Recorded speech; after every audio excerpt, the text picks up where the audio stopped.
Shalom, family. So some good news, and then the reaction to that good news from the world, obviously. England will stop giving puberty blockers to children. Yes. In what's been called the landmark decision, NHS England announced it will no longer prescribe puberty blockers to individuals under age 18 in England at gender identity clinics. Puberty blockers, aka sterilization drugs, will no longer be prescribed to children in Britain due to potentially severe negative effects. Right? Then the reaction came out immediately. This is a moral panic.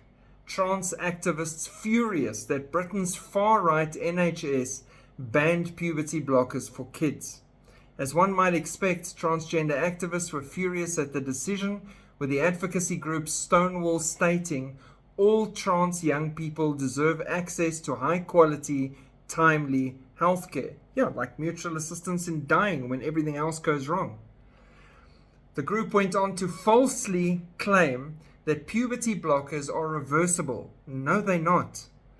For some, an important part of this care comes in the form of puberty blockers, a reversible treatment that delays the onset of puberty, prescribed by expert endocrinologists, giving the young person extra time to evaluate their next steps.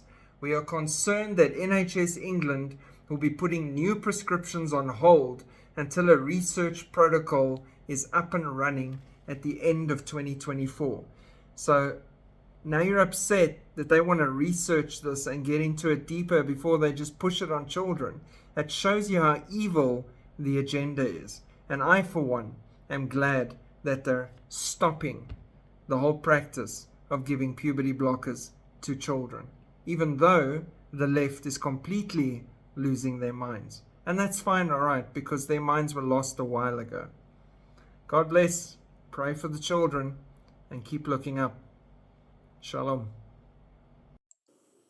Let's just bring you a bit of breaking news, which may be of interest to some of you. It's about puberty blockers. Now, these are drugs that are used to delay the changes of puberty in transgender youngsters. In terms of how they are prescribed by the NHS, there has been a lot of controversy over the last few years about this. At the moment, they are only prescribed to children attending gender identity services as part of clinical research, and they are not routinely offered to children at gender identity clinics, but they are still offered. Well, the government, NHS England, has just confirmed that children will no longer be prescribed puberty blockers at gender identity clinics. This is coming from NHS England. It just broke in the last few moments.